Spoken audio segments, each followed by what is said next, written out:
Morning, folks. We've got an amazing show for you today. As always, we've got Phillip Ittner coming in all the way from Ukraine this morning.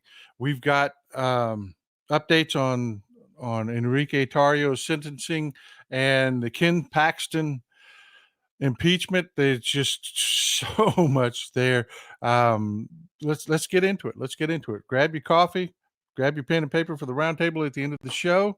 We're under a time crunch. Let's go.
Good morning, folks. Good to see you. This is going to be a hell of a day. I want you to be patient with me. We've got Phillip Ittner that's going to join us sometime around the bottom of the hour. When he pops in, no matter what we're talking about, we're going to go straight to him. Respect him. We got to respect his time, folks. He's coming to us all the way from Odessa, Ukraine. We're going to talk about what's been going on there with the shipping, what's happening with the war. We've got Antony Blinken there this afternoon. There's lots to talk about in Ukraine. But what I want to start with is Enrique Tarrio. You know, we've all seen the sentencing. We all saw that he got 22 years. He's going to be in prison for the next couple decades of his life, even on good behavior, no matter what happens. His mama cried, he cried, everybody. Well, no, not everybody cried. Some of us went out and bought Christmas cards that in red foil lettering on the front. They're green cards with red foil lettering that say F period, A period, F period, O period, FAFO. I bought 2 dozen of them. Every year for the next 2 decades, I'm going to mail Enrique Tarrio a Christmas card that says FAFO on it.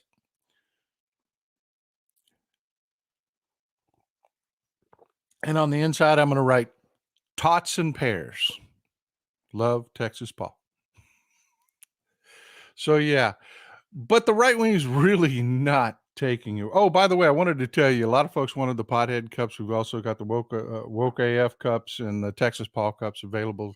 Mugs, they're not cups, they're 15-ounce mugs available to you. If you go to the website, and I'm sure Mrs. Texas Paul is going to link to the store. Everything's up and running. We had, of course, with the new store, we had a few glitches here and there, but everything's running great. So if you want the Pothead cups, there they are. Let's take a look at the right wing, because they are coming unfrickin' glued about these sentences. We've got to begin with. We've got Charlie Kirk here losing his mind on the site formerly known as Twitter. He says the Biden regime just sentenced Enrique Tarrio to 22 years in prison for a riot he was not present at, for plotting to overthrow the government without his followers carrying a single firearm. You live in a country with political prisoners. Yeah. Okay. First of all, it wasn't a riot. It was an insurrection. They had a point. They broke into the rally to interrupt the peaceful transition of power. That is, by definition, an insurrection. There were guns there. No one accuses the proud idiots of having guns on them, but we do know they had a communication system set up. We do know that they were leading rioters. We saw Pizzola busting out windows and ushering rioters and insurrectionists into the Capitol. And by the way, it's kind of difficult to have an insurrection without a riot. It just is. The the guy's just a moron. He's always been a moron. Charlie Kirk is useless. The key message here is Charlie Kirk talks to your kids. His organization is geared towards your kids. It is Turning Point USA is his organization, and they are on college campuses talking to young freshmen coming in. They try to get them into the organization so that they can feed them propaganda. And then you've got, they're in some high schools, folks. Turning Point USA has actually been allowed onto some high schools. It's insane. It is insane that these folks are talking to your kids, and they're telling them things like this, that January 6th is no big deal. Just a riot. People upset. They didn't like what was going on.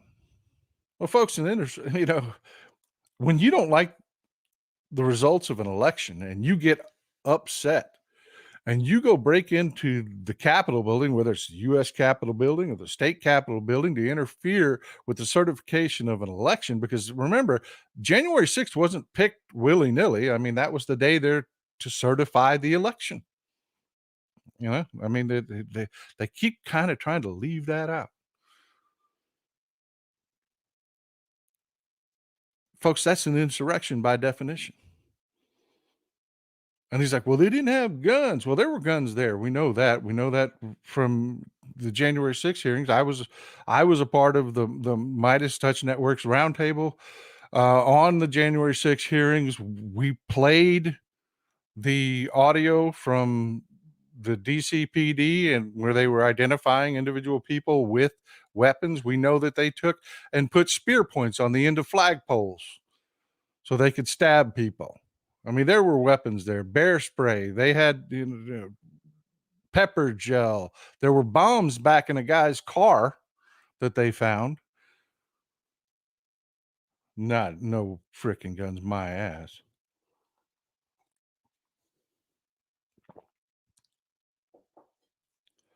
But folks, it doesn't stop there. It doesn't stop there. We've got Caribou Barbie. Ed Crescensign shared this on the site formerly known as Twitter. By the way, I am so excited. Threads has announced that they've got a search feature coming. I will no longer have to link to this dumpster fire of a site. I will be able to do searches, bring these videos to you from Threads, and I'm super excited about that. I am super excited about that. But here we have a post from Ed Kratzenstein. I'm very grateful for him for putting this up. This is Caribou Barbie. Listen to what she has to say about Enrique Tarrio's sentencing. Blown away by these sentences, 15, 17, and 18 years for nonviolent crimes. What do you say to all these lefties? It's so disheartening, the examples that you've given, Eric. It makes the populace lose a lot of faith in our government, and that's an understatement. Unfortunately, what this leads to, when we recognize the examples that you just gave, the two-tier different justice systems that apply according to politics, it makes the good guy think, what's the use in being a good guy? What we're gonna be punished. We're picked on, is what we are under the system. What?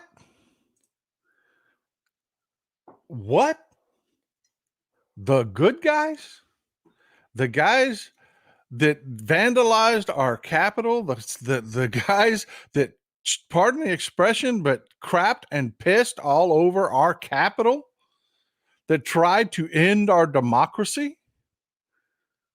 They're the good guys? And God forbid those good guys, God forbid those good guys be held accountable for what they did. I mean, Jesus Christ, people. Jesus. Thanks, Ben Loco. I always appreciate you. My friend. But I mean, this is what is circulating all over the right wing today. This is what is circulating all over the right wing today. Those poor guys, they didn't do anything. We all know the election was stolen. They were just upset about it. You know, folks, I don't want you to get disheartened, though. I don't. I don't want you to get disheartened. There are a lot of people out there that are just going to buy this. They are. But every time something like this happens, every time an Enrique Tarrio gets sentenced and held accountable for what he did, every time Joe Biggs cries about losing his life with his daughter because he decided to try to steal your democracy, you know, we peel a few of them off. We do. There's some people out there that are like, you know, that's enough. That's just too far. That's just too far. You know, I mean, I know they've been telling me, you know, all this stuff about how it was all stolen and they were freedom fighters and all that other nonsense. But you know what? Every time this happens, we peel a few of them back to reality. Adela, I appreciate the comment. Adela says 22 years is not long enough. And I agree with you. I agree with you. 22 years was light. But it's good to see the wheels of justice moving. It's good to see, and it's happening all over, folks. It's happening all over. Right here in the state of Texas, you've got Ken Paxton that's being impeached. He's been impeached. He's being tried right now today. And I have to tell you, the right wingers are trying. They're trying to disturb the situation. They're trying to put their fingers in the pie to keep everybody from knowing what's going on. They started today's hearings at like 5 in the morning. 5 in the morning. So that, you know, most people were sleeping. If you were up, you were getting ready to go to work. You know, they don't want you to see this. They just don't want you to see this.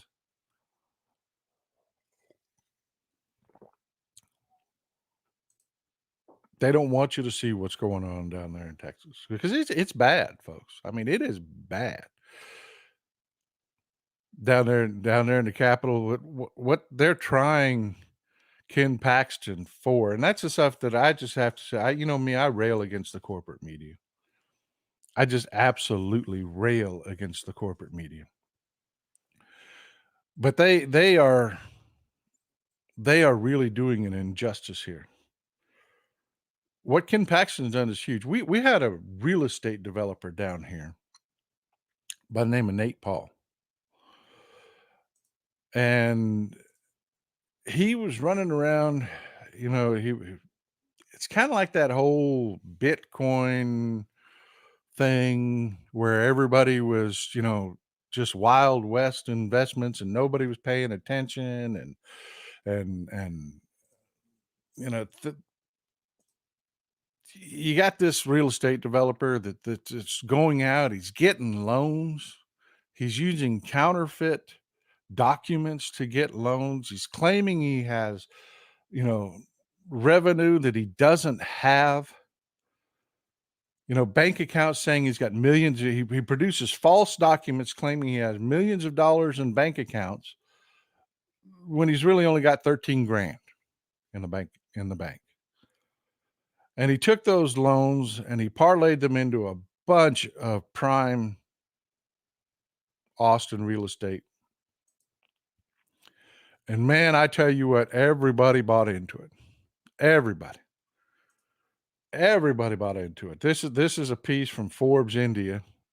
Paul is Indian, by the way. Nate Paul is Indian, but he's of Indian descent. And this isn't the car he drives around in. This is a prop. The car he drives in, Austin's a pretty city, isn't it? He drives around in a Bentley.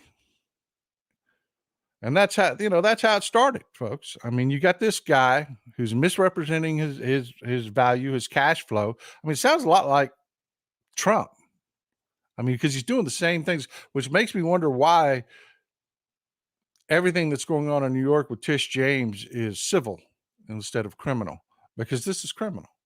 This is criminal behavior. You cannot go to banks and with forged documents, fake documents, claiming you have income and wealth you don't have so that they give you loans. And that's exactly what this guy did, because this is how it started. And, everybody was, celebrating this guy. I mean, that's Forbes magazine, man. They're supposed to be, the folks that give you sound financial information. I mean, it's just amazing to me the things that this guy did. And he was a massive Republican contributor. I mean, he gave money to frickin' everybody. In fact, Ken Paxton's attorney kind of made a little threat, half, tongue-in-cheek threat during his opening remarks to the impeachment yesterday, where he was saying, well, yeah, he didn't just give money to Ken Paxton. He gave money to a lot of you folks, and they're going to be looking at you next. Like he's going to rat people out for something, I mean, this is dirty for you. You're going to love this. This is great. But yeah, that's how it started. You got Nate Paul, young guy, just barely turned 30 in that picture I showed you. Just driving around in a Bentley. You got NBA folks to invest in him. I mean, he just rolling and blowing, just like Trump, man. Oh man, everything's super. You're gonna make a ton. You're gonna make a ton of money. Well, this is how it's going.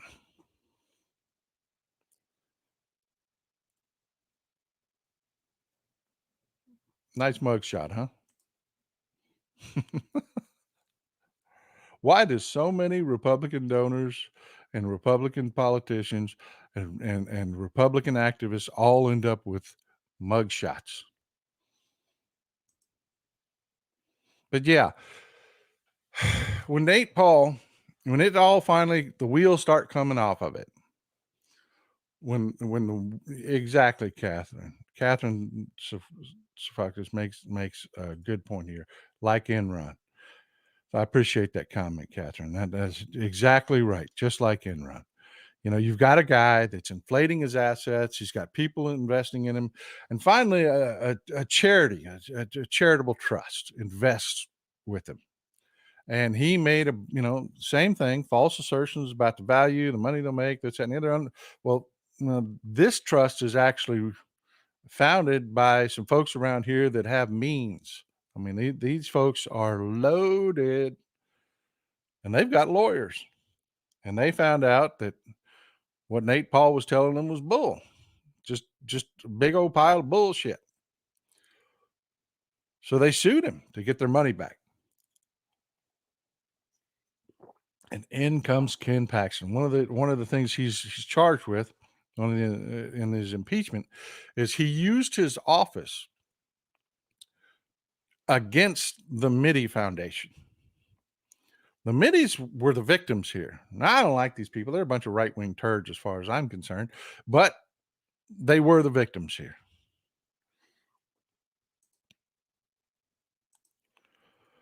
Thank you, Jan. Jaylen, I appreciate your support. They were the victims here. They were bamboozled into investment. They said, look, we want our money back. And Nate Paul says, no, not going to do it. Not going to do it. You're not getting your money back.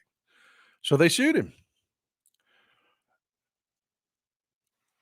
And Ken Paxton used his office. He got a guy here from Mineola who's just up the road from me. A guy by the name of Brian Hughes.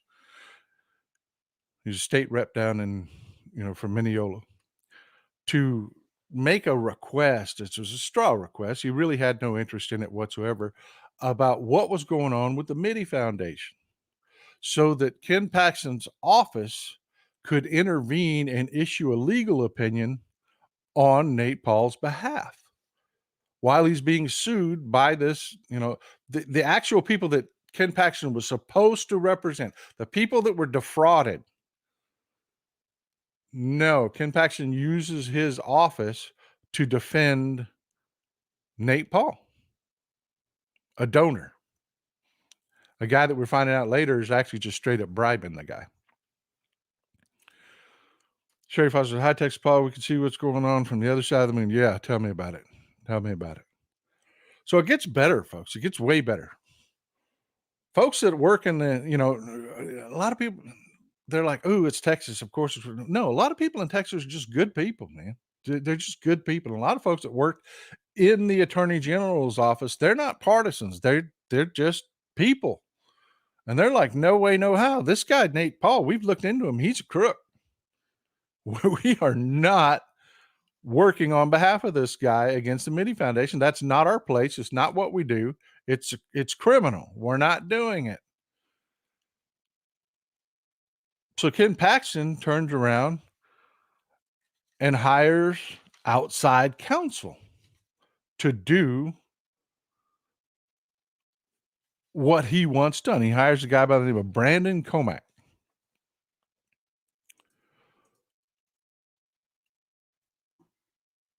I got a picture of Brandon Comack here. You can see who we're talking about. And Brandon Comack's dad is he's somebody in Texas politics. He's been around. He's like, he doesn't understand this. He doesn't understand why his son was involved with this. He thinks his son was a victim.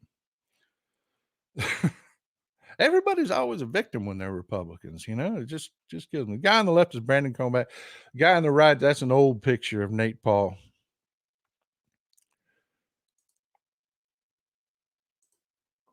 So what Comack does is everything that folks in the Attorney General's office absolutely refuse to do.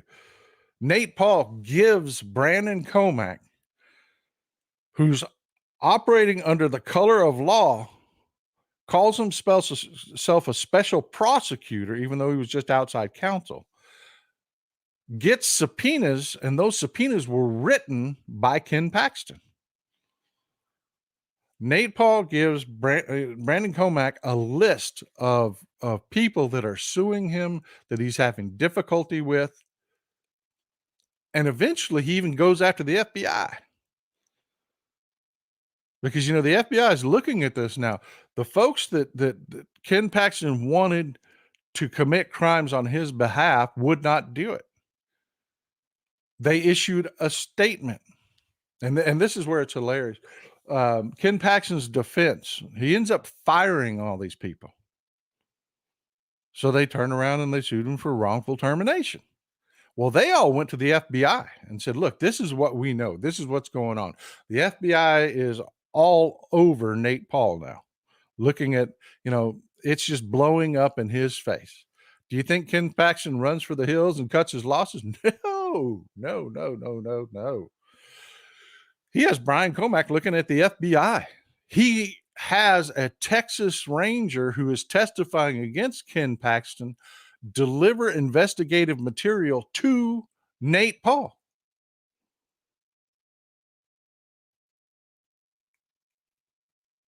I mean, think about that, folks. He has a Texas Ranger.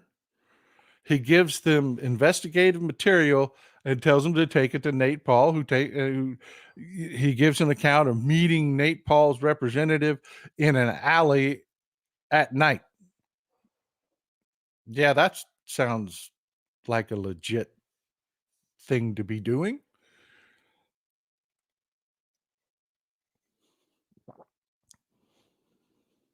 So he's fired these 6 employees. They've gone to the FBI.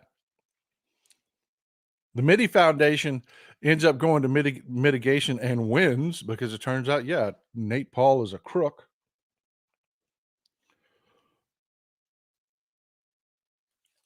So Ken Paxton goes into self-defense mode. He breaks the law again and orders the Attorney General's office not to comply with FOIA requests because this is just blowing up all around him.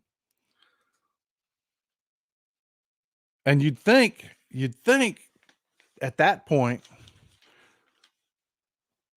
Ken Paxton, like I said, would have cut his losses and ran. But no, man, Ken Paxton thinks he's Superman. Ken Paxton thinks he's Superman. He thinks he is untouchable. And he loves Nate Paul's ass. He does. Why? Well, it turns out that Ken Paxton had a little leak in his kitchen.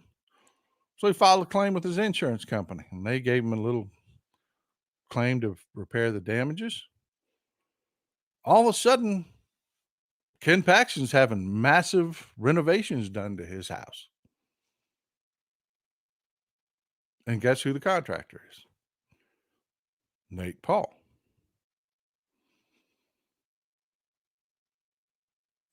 Yeah, that's a little illegal. That's a lot illegal. The Attorney General cannot be accepting gifts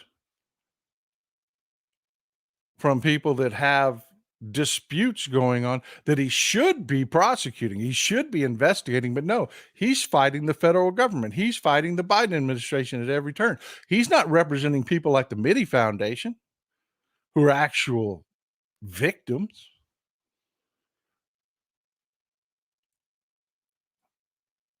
And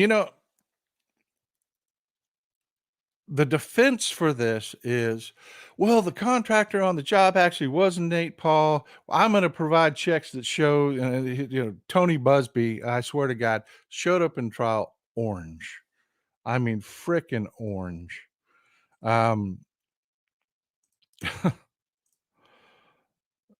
Showed up for trial, just glaringly orange with slick back hair. His defense in this situation about this part of the bribery, it wasn't bribery. I mean, look at Ken Paxton's house. His kitchen's got ratty tile in it.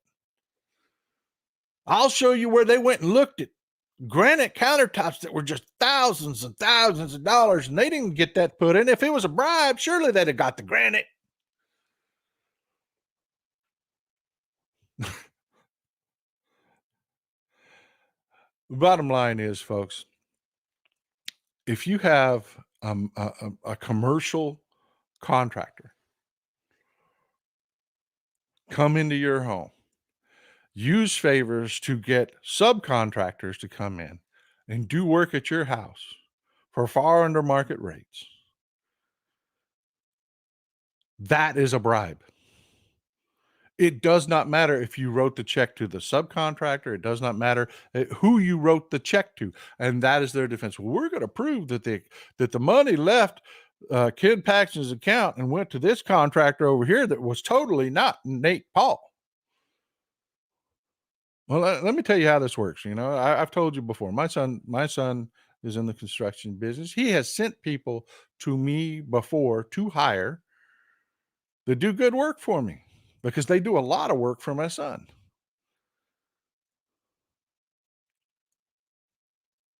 That's a gift, folks. And if I were to ever run for office and that happened, I have to account for that discount I get. That is a payment.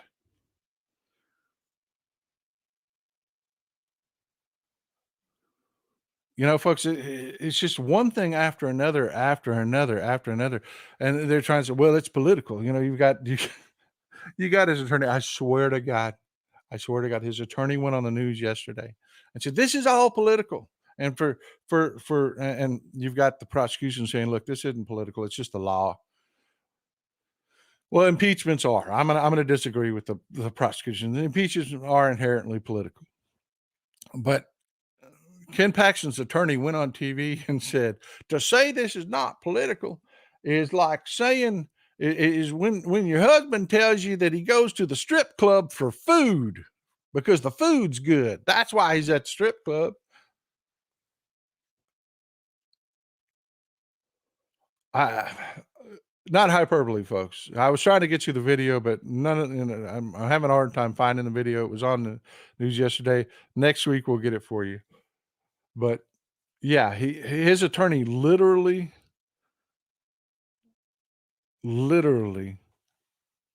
just made a public statement on his behalf that, well, of course this is, this is a lie. It's all political. If you believe that, then you believe that your husband goes to the strip club for the food. That's the quality of representation that Ken Paxton is dealing with here. That's his attorneys. This is humiliating. As a Texan, I'm watching this, and it is humiliating. And Jenny breaks up a great point. Who takes pictures of themselves looking at materials, soundstage? That was another argument that they made in the opening remarks. They're going to provide pictures of Ken Paxton and his wife Angela going down to Home Depot and looking at materials. If they were getting bribed, they'd have just, I guess they wouldn't have looked at materials.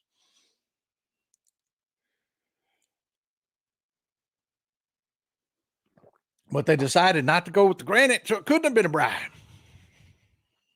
This is insane, folks. This is the kind of nonsense we're getting because Ken Paxton thinks he's frickin' Superman.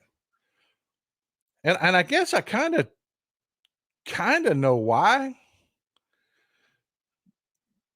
Because part of what happened in this, and part of what he's being impeached for, is he had a mistress, right? Which in and of itself is not a crime. It's untoward, but he had a crime. But he was using state funds to go down to she lived down in San Antonio, and Austin to San Antonio is a bit of a drive. Texas is a big state. So he's Ubering back and forth to San Antonio to get his freak on. And he's not digging it. So he says, I got to get my mistress a job here in Austin, so I ain't got to drive so far to get my freak on. And I want you to know, folks, when we're going into this next clip, I want you to know no one has said that Ken Paxton's affair is over. They did make the argument in the opening statements that, it's just a job. She still works there. So of course it was just a job. It wasn't a bribe. And what I'm talking about is Nate Paul hires wow, that's the super coincidence. Nate Paul, a real estate developer in Austin, Texas, hires a woman from San Antonio, Texas, gives her a job, moves her up to Austin, where she can be nice and close to Ken Paxton, where he can get his freak on.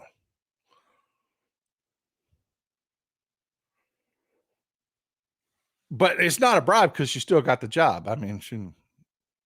Must have just been coincidence that he happened to hire Ken Paxton's mistress from another city.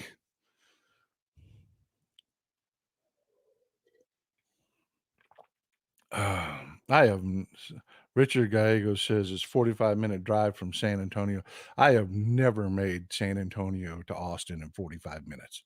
Never. Hour and 15, hour and a half at least.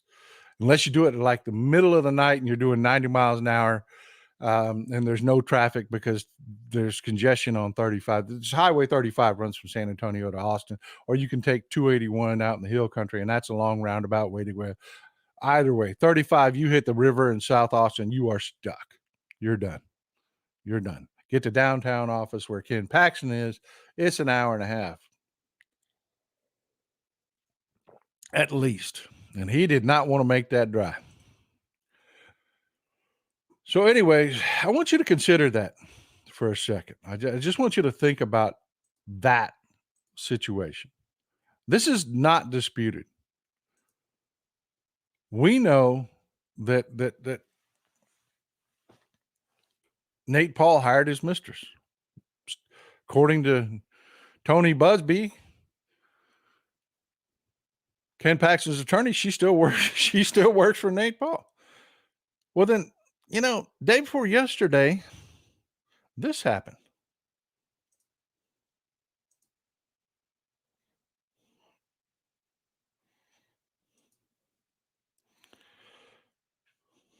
Of them, ranging from abuse of power. Hours to go until a historic Texas trial. The impeachment trial of suspended Attorney General Ken Paxton begins tomorrow. Now, he's accused of misusing the Attorney General's office to benefit Nate Paul, an Austin real estate developer who donated to his campaign, among other accusations. Paxton impeached on 20 articles. He'll be tried on 16 of them, ranging from abuse of power to bribery. Over the weekend, Paxton spoke out during a stop home in Collin County. Chris Sonnigy was there and joins us live this morning on what we can expect. I know a lot of people, Chris, were anxious to hear what he had to say over the weekend. Yes, Kara, that historic impeachment trial will begin tomorrow in Austin. The entire state, no doubt, will be watching, but there's a little bit extra at stake in Collin County. That is where Paxton calls home, and that is where he made a rare speaking appearance over the weekend at the county's GOP Labor Day picnic. A gag order prevented him from talking about the trial, so he stuck to the other big GOP agenda items. But the people there showed him and his wife, Angela, plenty of support. In fact, they are taking that support to Austin tomorrow, as they've arranged for a bus to drive some of them down to the Capitol. But ironically, every elected House representative from Collin County voted for Paxton's impeachment. We asked the party chairman if that indicates a possible rift within the county GOP. Well, I wouldn't call it a rift. I mean, they did what they think is the right thing to do. Indicates a possible rift within the county GOP. I just want you to take a look at this right here. Well, I wouldn't call it a rift. I mean, live this morning on what we can expect. I know a lot of people, Chris, were anxious to hear what he had to say over the weekend. From Angela Paxton. Yes, Kara, that historic impeachment trial will begin tomorrow in Austin. The entire state, no doubt, will be watching, but there's a little bit extra at stake in Collin County. That is where Paxton calls home, and that is where he made a rare speaking appearance over the weekend at the county's GOP Labor Day picnic. That's day before yesterday, folks. That's day before yesterday. And his wife is giving him big smooches, and they're out campaigning together. I don't know about you. I don't know how your house works. I don't. But I know in my house, if I had a mistress, one, that'd be enough. No more to that. No more to that. Just if I had a mistress, I'd be a dead man. I would not. I would be. No. Now, if I had a mistress and I am going to destroy my finances, because, the FBI is not going to stop with Nate Paul. The FBI is going to move on to Ken Paxton. This is going to destroy Ken Paxton's home finances. And I lost my job over this mistress. Mrs. Texas Paul definitely would not be giving me smooches.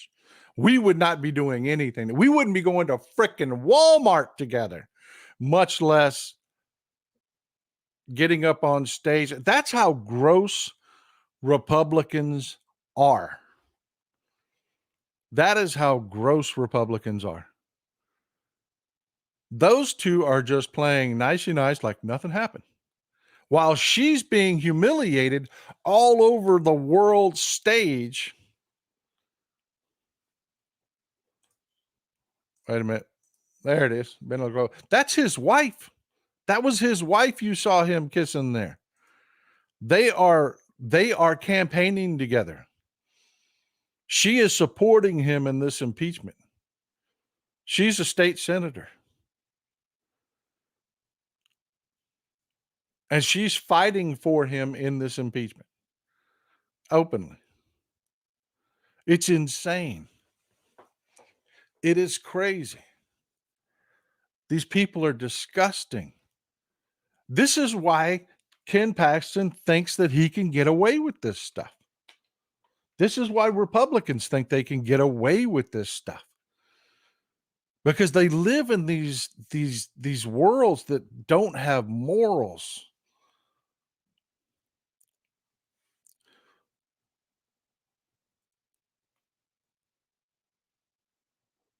They do. They just live in these worlds that just don't have morals. They're never held accountable until they are. And believe me, this is going downhill fast. This is going downhill fast. This is the kind of stuff that is going to end with Ken Paxton behind bars. You've got Gibson, Dunn, and Crutcher that are suing Nate Paul. And they said they've got the receipts, man. They've got the receipts. Nate Paul's company was called World Class Capital. And they're saying they got the receipts. He took $87 million of investors' money. He created hundreds of shell companies. Hundreds of shell companies. And took that $87 million and swished it around so that when he was going through bankruptcy, he had no money. He had no money. He gave money. They said they've got receipts that he gave money to relatives.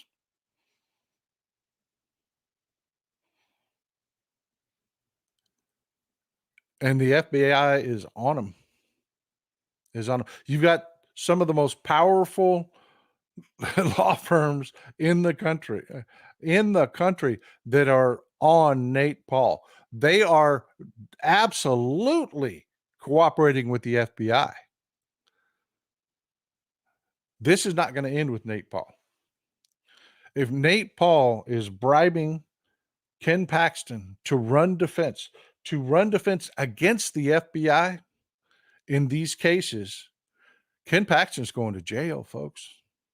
He is going to jail. And the Republican Party knows it.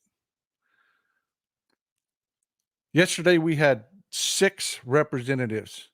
I'm going to make all of these sons of bitches famous. Every last one of them. I'm going to make them famous. You're going to hear about these people over the coming weeks. They will never live down these votes. There were 18 motions put forward. And as you can tell, as a good signal as to how this is going to go, all 18 of them failed. But you had 6, I call them the 6-6, that voted consistently for every motion.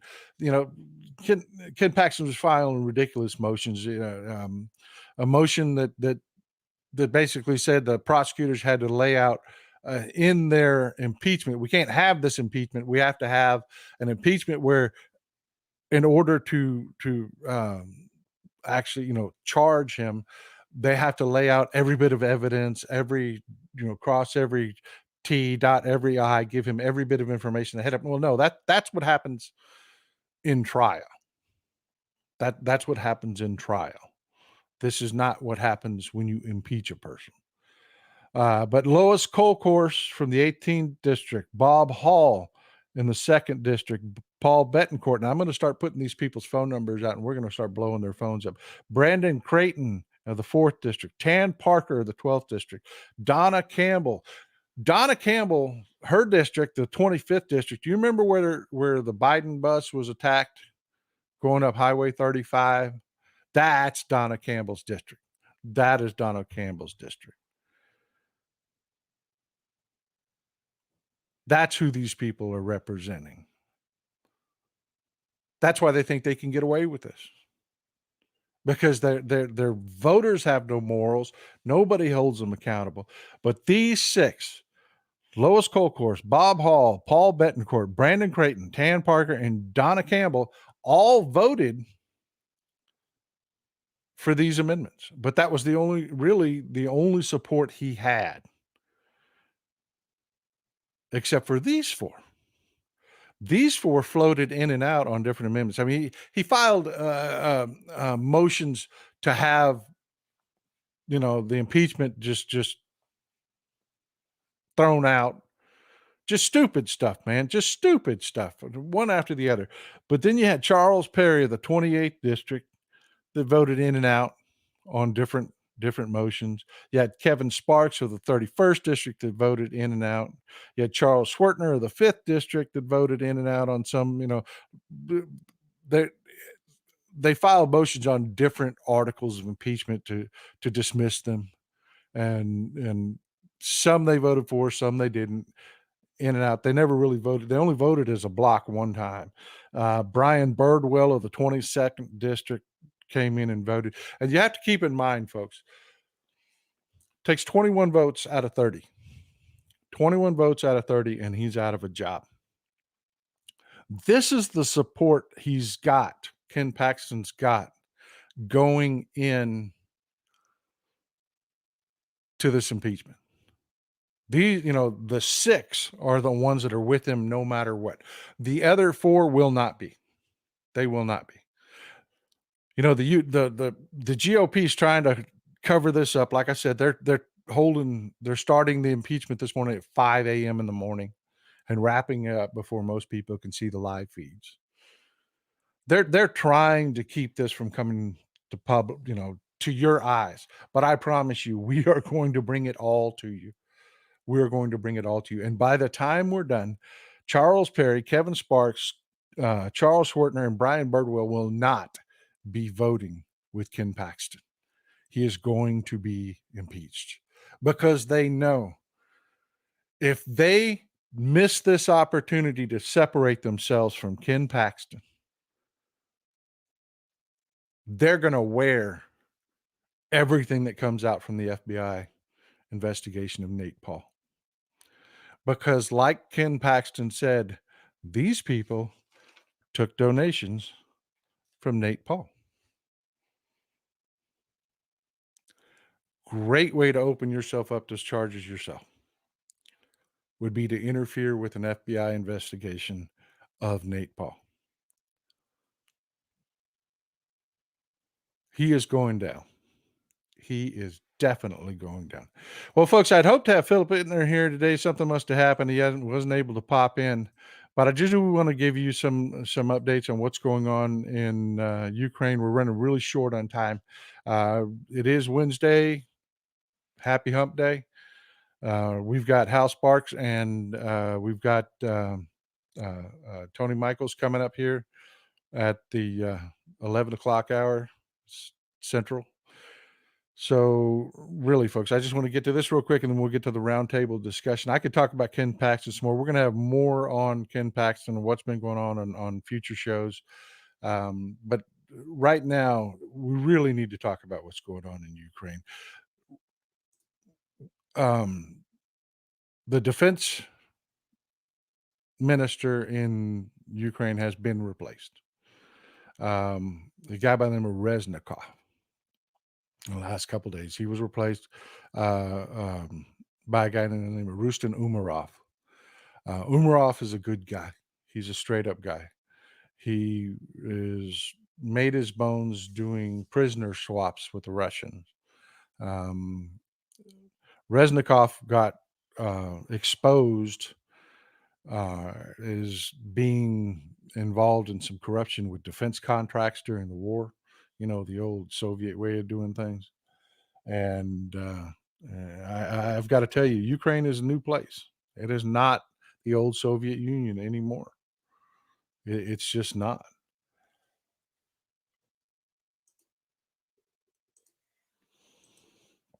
But Vladimir Zelensky is not an old Ukrainian leader. He is a Western style leader. He believes in his institutions that they have to be real and they have to be strong. So yeah, he removed Reznikov. And this couldn't have happened at a worse time because the Ukrainian troops, and I can't stress to you the kind of fighting that these guys are in. This is like World War I trench style fighting, but with modern weapons. I mean, it is awful doesn't cut it. These guys are chewing dirt and blood for every inch of territory they get, and they're doing an amazing job. And I want to introduce you to, this is the guy, he's going to go down in history as the guy that made this happen. I mean, Volodymyr, there will be a lot said about Zelensky, but this is a guy you haven't heard about he is going to make the history books. His name is Valery Zelensky. Valery Zelensky. They call him the Iron General. He is a new kind of general in Ukraine. The old Ukrainian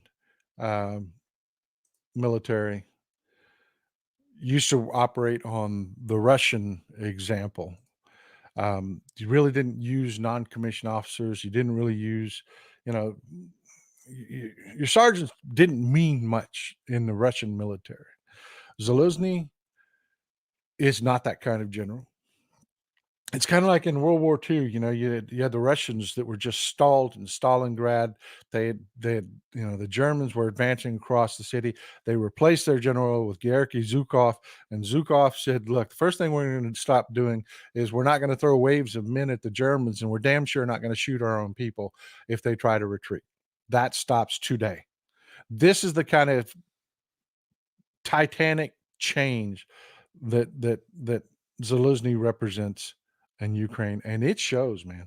It shows. They've broken through the Russian defensive line from the Dnieper River and Zaporizhia east. There's just been horrific trench war. Words do not encompass it, and I can't show it to you because they'll take it down. They'll take it down. It is just brutal fighting that's going on. But Zaluzny is not using the old just throw men at it practice that these armies used to engage in. These Russian and Ukrainian old Soviet armies used to engage in. He's using the technology we're giving him. For example, one of the things that they did to break these trenches is they charged a couple Bradley fighting vehicles into a trench, turned them opposite directions, and opened fire with the cannons on the Bradley fighting vehicles, knowing that they were sacrificing the vehicles. But it allowed their men to breach through the line without having direct machine gun fire at them. The Bradleys were able to lay down suppressive fire. So we gave them these Bradleys. They used them. Yes, they sacrificed a couple of them. And if you listen to the right-wingers, they're celebrating the loss of a couple of Bradley fighting vehicles. But they used these vehicles to great effect. They didn't just allow their men to be massacred. Zaluzny is just brilliant in his tactics. And when they broke through the line, the Russians started to flee from Takhmuk, which is the next major defensive town, the most important town before they hit Melitopol. But they didn't go straight at Takhmuk. Zaluzny broke hard east, and he went southeast and took the highway that fortifies all of the villages between Robatnya, where they broke through the line, and Takhmuk. So now the Russians have a choice. You can either keep retreating south, and I will starve your forces out of their defenses, or you can refortify and prepare for me to come back westward and overrun you. But that will leave Melitopol undefended. So do I come west, or do I curve around and go straight to Melitopol and capture you in a giant hook? And the Russians don't have the manpower. They don't have the material. They cannot fight this. Zaluzny is 10 steps ahead of them at every turn. It's just time. It's just a matter of time. Well, folks, I hope to get Phillip Ittner in here to talk about it. We were going to talk about some of the shipping and stuff from Odessa. I don't know what happened. I think we may have a time confusion. Like I said, he's actually in Ukraine. He's going to be coming up in the next hour on HAL also. So, he will be there, I assume. Let's move to our roundtable part of the show. Any questions that you have about the impeachment, Proud Boys, what's going on in Ukraine? If there's something I didn't cover, you've got a comment to make, throw it out there. We've got a few minutes left to kill, just about 3 minutes before we hit our hard break for you guys to head on to Tony Michaels and Hal.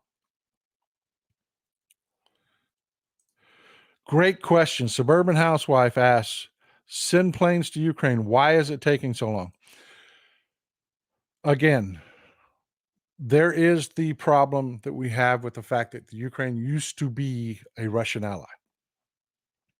So we are reticent to give them anything and everything they ask for because we don't want to have to face it ourselves coming later. The second reason is, here's DJ Fox perfectly. The pilots have to train. Ukrainian pilots, they're very short on pilots. The Russians have had air superiority. They've lost a considerable number of their pilots. Their new pilots are green. They've trained on Russian hardware. We have to train them in the F-16. It's a different plane with different tactics. It behaves differently. We're also giving them advanced communications, command and control systems so that they can not just use the F-16s, they can use the F-16s in coordination with the rest of their military. So it takes time.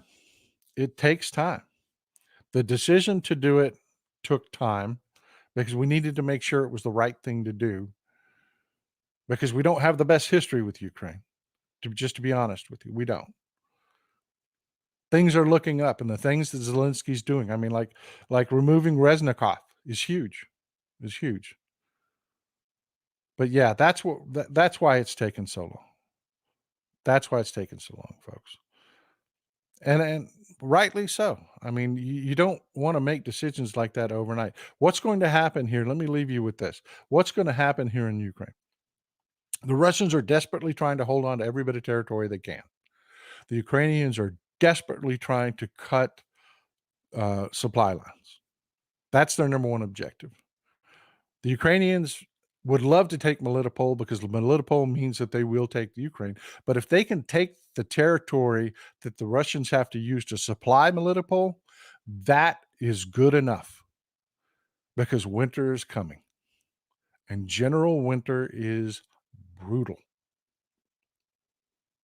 They don't have to waste their men. Like I said, Zelensky is not one of these old school, lousy Russian generals that waste lives. He's not. If they can take the supply lines that feed Melitopol, they will own Ukraine by spring without sacrificing tons of men.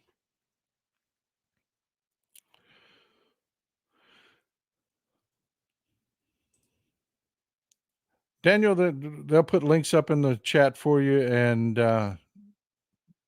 you can actually go to my website, realtexaspaul.com. There's a link there to go to our store. So, yeah, I appreciate you putting the comment out there. Folks, we are out of time. It's 11 o'clock. It's time for a hard break.